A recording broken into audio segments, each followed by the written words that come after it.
Good evening, friends, and welcome to another amazing episode of Crossing Boundaries. Today, our topic of discussion is going to be about tooth bleaching, and I'm sure many of us must have heard about this, and many of you would have some questions related to it. So, let's get started. Let's understand tooth bleaching better. We are in Crossing Boundaries, session 28. And as we told you, the topic of discussion is going to be tooth bleaching. By just looking at this picture, I guess, it is very clear, like one half of the teeth is a lot more yellowish and the other half of the teeth is a lot more whitish. And I'm sure all of us want to have sparkling teeth and we want to show off our teeth when we smile. And today with a lot of social media coming up, everybody is very conscious about the way they look, the way they project themselves, especially when they are in public. Right. Tooth bleaching once was considered just a cosmetic treatment, but today, I guess, every new bride who wants to look her best, and every new groom who wants to look his best, and every person who wants to give their best, even if it's an interview or any important occasion in their lives, they all want to look good. So this crossing boundaries has definitely made a difference in their lives. So now coming to understand about the different types of discolorations of the teeth, it is very important for us to understand that the discoloration can be what we see on the external surface of the teeth, which could be an additive or it would be because of some habits, and some of these colors or the stains or the tints that the teeth have, they are because of the internal discoloration of the teeth. Now, there are various reasons for this, and that is why we say it is multifactorial. But however, we are going to discuss a few of the causes of such a tooth discoloration and how we can prevent it. And definitely, in case the patients come to us with this kind of stains, how we can actually help them out in having a good smile. Right. So we will start with smoking stains. Now, I'm sure all of us understand that, tobacco causes some kind of staining. The stain varies depending on the way the patient might start smoking. Most of the color is lightish yellow to dark brown, depending on the frequency of usage and the number of years that they have been using this smoking habit. Next is wine stains. Now, this ranges from reddish brown to more of, a light tint of purple in the teeth. And this could be because of the colored, the grape of the wine. So this is very important for us to find out the cause or the reason why the patient has these kind of stains. Next is food stains. Now, I'm sure all of us eat a lot of masala, which means additive spices in our diet. And these spices, it could be turmeric, it could be any of the masalas that we use as we cook the food.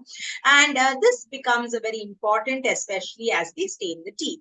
Next is age yellowing. Now, we all know that a tooth has various parts, and the parts which are seen in the oral cavity are the enamel.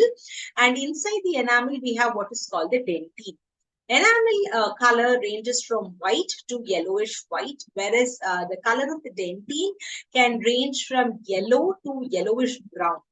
Now, depending on the thickness of the dentine and the thickness of the enamel, let's say the dentine thickness is very big and the enamel is very thin. Now, you will be able to see those color stains of the dentine, which is normal color of the dentine, but it would be seen through the translucent enamel. Next, what we see is the decay. Now, decay is when we have a dental caries or bacteria which try to eat up your teeth, and that is why your teeth would be discolored. Now, for this, you will see the tooth color varying from anywhere from light yellow to dark yellow to black.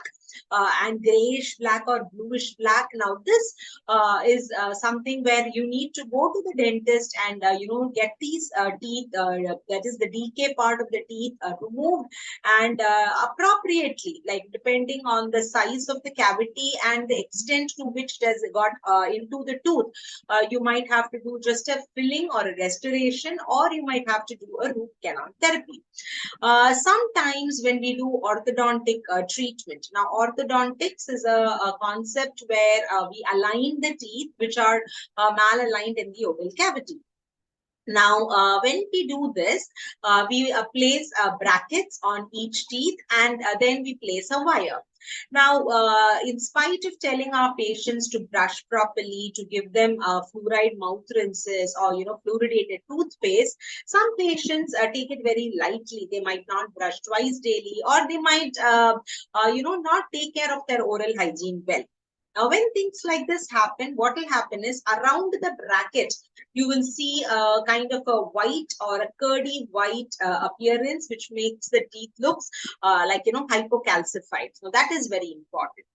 Next is mild fluorosis. Fluorosis is when you had fluoride in the water, and this could be in the groundwater, and as the patient might be drinking, or it could even involve the entire locality or territory in a particular district or state where there is a lot of mineral content in the groundwater, and thereby you will see a lot of siblings or the entire family or the entire neighborhood having this kind of stains. And this could also range from white, chalky white, to yellowish white, to brown, to really dark brown. And these stains cannot be removed, so we generally give veneers. We will be talking about that also at the end of today's session. We also have restorations now. Sometimes we play something called amalgam restorations. Now, these were the silver restorations that we used to place long time back, and these used to stain the teeth. And because of the staining of the teeth, you would see a kind of a blue or a bluish gray kind of a halo around these teeth which had these fillings. Now, how do we remove those? We need to definitely remove the restoration in case it's damaged or fractured, and then we restore it back with a tooth colored restoration like composite resins. Next is the tetracycline stains. Tetracycline is a drug which is given, and sometimes when the mother consumes this drug during pregnancy for various reasons, the child born would have this tetracycline stains. Now, these stains are a lot more yellowish brown to gray in color, and you will see them. It's mostly on the neck of the tooth, and you will be able to see that it happened during the developmental stage of the patient when the child was in the mother's womb. Next is genetic. Now, some people's teeth could be white, or some people's teeth could be a little bluish white or yellowish white. Now, this could be, correlated to genetics. And last is the non-vital discoloration, when the tooth has lost its vitality. We all know that the innermost portion of the tooth has what is called the pulp. And once this tooth is damaged, in the sense like, imagine a patient who has had a fall, fractured the tooth, and the tooth has turned non-vital, which means it's a non-living tooth. Or it could be like, as the tooth was growing, some kind of an injury happened on the tooth, and that is why you would see the tooth turning a little yellow or yellowish brown to bluish white, right? Now, this color would make the tooth look a little different from the adjacent teeth, and hence we generally do a root canal therapy, and then we do an internal bleaching to help the patient, restore the normal looks of the tooth. Now, as I gave you the various different types of the tooth colored, there is also what is called the decalcification, whereas we say the hypoplasia or the calcium levels in that particular portion of the tooth would be less, giving a kind of a cloud-like appearance on the tooth or a curdy white appearance. Now, this is very important because the patient would be able to see that the teeth does not look evenly white. That could be a source of concern. Now, as we had given you the various causes of discoloration, here it is a before and an after picture, just to help you understand that even though the patient had a kind of a yellowish or a yellowish brown or brownish black kind of a discoloration, how by doing a bleaching procedure we were able to give the tooth a kind of a natural looking white color appearance, whether it could be age related or smoking or genetic or tetracycline stains, right? So this is very important for us to understand the reason or the cause of the problem so that the doctors can actually work out much better treatment outcomes for the patient. Now, the basics can never be challenged, right? So we need to brush our teeth twice daily, definitely with the help of a brush and a toothpaste. And you need to floss your teeth well, that is also twice daily. And this basic hygiene of the teeth has to be maintained for you to have good set of healthy teeth. Now, after brushing your teeth, still you feel or you find that your teeth are a little yellow, then you definitely need to visit a dentist. Dental visit should be done when you don't have any issues. So we generally recommend at least once in 6 months or twice in a year. And this is mandatory, and probably, this would create a lot of awareness amongst the patients. Now there are basic steps how you brush your teeth. So you paste, you put the paste on the brush, and then generally we say a peanut size of a paste, and instead of putting it completely on the brush, you can put it on the shorter width or the smaller width of the toothbrush. Now, once you place that, of course, you need to rinse your mouth, and then you place the brush at a 45-degree angle so that it moves from top to bottom, that is from the gums to the teeth. And that is how you need to brush your teeth, especially in the outer surface of the teeth, then the inner surface of the teeth, on the occlusal surface or the teeth where the grinding surface of the teeth happens. Now, by doing this, you would be only brushing 3 areas. Now, you also need to brush the 2 sides of the teeth, and that is why we need to use a floss. Now, in addition to doing this, you can also give the patient a mouth rinse and ask them to rinse the mouth.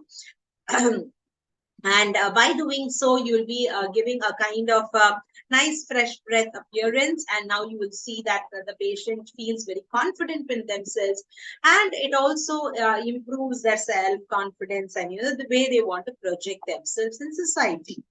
Now, what is bleaching? Bleaching is basically using a material or a chemical composition of a material wherein you will see that there is a breakdown of the darker molecules of the teeth, which has been like a stain on the teeth or inside the tooth, into smaller white molecules. Now, this happens over a period of time.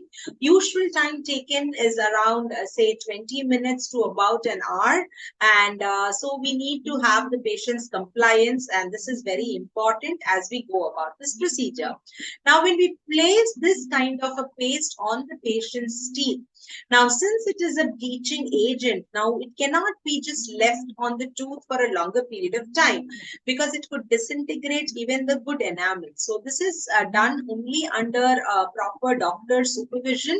And of course, there are many bleaching agents which you can do at home also, but those are the milder versions. You cannot get great changes in the home care or home bleaching. Nevertheless, there would be a lot of changes. But when you do it in office bleaching, that is by the doctor, you will see much more radical changes because the concentration of the bleaching agent is a lot more higher than that what you would get at home. And we need to preserve or prevent or try to, safeguard the gums, the lips, and all the soft tissues in the area before we start this procedure. Because as I told you, we use higher concentrations. No injury must be done to the patient. And as we had discussed earlier, we try to change the high or the larger molecules which are brown in color into smaller light molecules, which is, makes the tooth looks a little more brighter and whiter. There are various types of bleaching. I told you there is external bleaching, which is done outside the teeth or on the tooth. We also have internal bleaching where we do it on teeth which are root canal treated. Then we have what is called the piezocatalysis, wherein we use this kind of a vibration technique to remove all the stains from the external surface of the tooth. So the tooth which was looking yellowish white would become white, because there would be degradation of these kind of products which has been accumulated over the surface of the tooth, and the stains thereby, giving that kind of a fresh looking white surface. We also use lasers, and laser uses what is called the laser assisted bleaching is what we do. Now we apply the liquid dam. We'll be showing it to you in a couple of minutes, and then we apply the activator gel. And once we apply that, then we show the laser light. And by doing that, we will see that, there is a radical color change in the patient's teeth. Now, this is what we actually want to see. And with lasers, it's done in less than 20 minutes. So you can see that, the patient would be able to get very good results with less than, half an hour. So how do we go about the procedure? So as I told you, first, of course, we need to ask the patient to clean their teeth and come. And in the office, we also do a procedure called cleaning or scaling. And then we do a polishing of the teeth. And once we polish the teeth and we know the exact shade of the tooth in the existence, we select the tooth and the tooth shade, and then we step back to see the patient. Now we ask the patient to smile, to see how wide the smile is, how much of a teeth show is there, so that we know how many teeth we need to include in the bleaching process. And after that, when we use lasers, what we do is we try to give the patients a protective eyewear. We retract the lips and the cheeks, as I have shown in this picture. We use something called a cheek retractor. We retract because we don't want any soft tissues to come in contact with the bleaching agent. Then you can see what is there in a blue colored, solution. So that is what is called the liquid dam. We place it on the gums about 5 millimeters away from the teeth, and then we cure it so that it hardens, and so we know that the gums are protected, after which we place the bleaching agent on the teeth. Now we keep a suction throughout so that in case there is any water accumulation inside the patient's mouth, we can suck it out completely. Now, when we use lasers, that the activator gel is what is called the chromophore engineered gel. And once we place it on the surface of the tooth, we place it at 1 centimeter thickness, and then we wait, and we go quadrant by quadrant. We divide the face into 4 quadrants, and then we start the bleaching process. So we use the laser light, which is going to activate this chromophore engineered gel, and thereby bringing about this oxidation process on the surface of the teeth, and breaking down of the stains. So once we do this for the entire mouth, that is, I told you, we divide the face into 4 quadrants. So each quadrant we do it for 30 seconds, wait for 5 minutes, and then go ahead with the next quadrant, and thereby finish all the 4 quadrants. And after which we suck out the activator gel, because as I told you, it can irritate the gums, the tongue, the cheeks, the lips. So we suck it out with the suction, and then we rinse it, and we check the shade again. Now, the same procedure can be repeated on the patient again one more time, and then you see the patient satisfaction. After which, we remove this liquid dam, the blue colored dam, which we use for a protection or a barrier to seal the gingiva so that we don't see any white spots. After which we use the laser. Now, there are various different types of light sources used.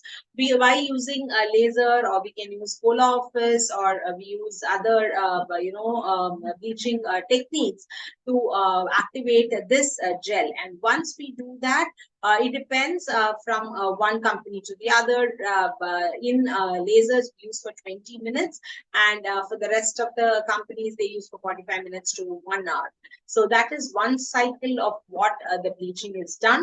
And then, of course, as I told you, we get a whiter, brighter teeth.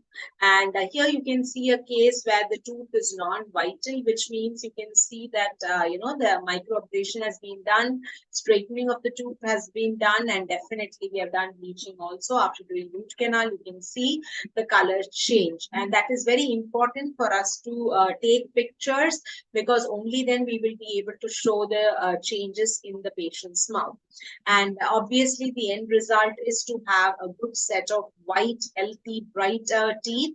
And you can see from how it was to how it can get. And, in some cases, like I told you, in fluorosis or tetracycline stains, when this complete bleaching is not possible, then after doing the bleaching, we also place veneers. We have already discussed about veneers before, but you can just understand looking at this picture that, it is a kind of a cover, or a thin, very thin kind of a kind of a protective layer over the tooth. And once we place this, you will see that the teeth look very nice and bright. So we can prepare the tooth for the veneer, and then we do a kind of a minimalistic approach, and then we are able to give a proper veneer, thereby enhancing the patient's smile. And for some patients, we need to take impression and give what is called the, home trays. So this flexible Coflex trays are made prior to the procedure. And once they complete the procedure, the patient is given this along with potassium nitrate tooth desensitizing paste, so that the patient can have comfort. Most of the times, the patients can complain about tooth sensitivity, but when we do it with lasers, this tooth sensitivity is much, much lesser or negligible. Now, what are the tips to keep your teeth white even after the procedure? I'm sure that is what everybody wants to know. Of course, you can avoid all the coloring drinks that you could take, the coffee, the tea, the different types of, sodas that you can drink. Avoid any dark sauces which could stain the teeth. Avoid dark chocolate. Avoid any acidic food which can lead to further breakdown of the teeth. Avoid soft fruit juices, because it will start to erode your enamel. Use straws as much as possible. Floss your mouth, brush your teeth, and consider whitening toothpaste. There are lots in the market which you can get. Rinse your mouth after every meal, and of course, you can quit all the negative habits, and consider, clear alcohol or non-alcoholic drinks. And even if you're going for alcohol, the white color or the colorless ones, and consider touch-up treatments. And mostly these patients come at least once to 6 months to have a touch-up treatment, because they want to look good and feel confident all the time. So with that, we come to the end of today's session. I'm sure you have understood a lot about tooth bleaching today, and definitely if you have any more queries, we'll be there to discuss with you all. And thank you so much for being a patient listener, and also for putting up your queries. And that's how we come up with one topic monthly, so that, we're able to connect with you and help you understand by crossing boundaries, and, just coming to your house and through YouTube channel. And thank you all for subscribing to our channel and being a part of our patronage. Thank you so much.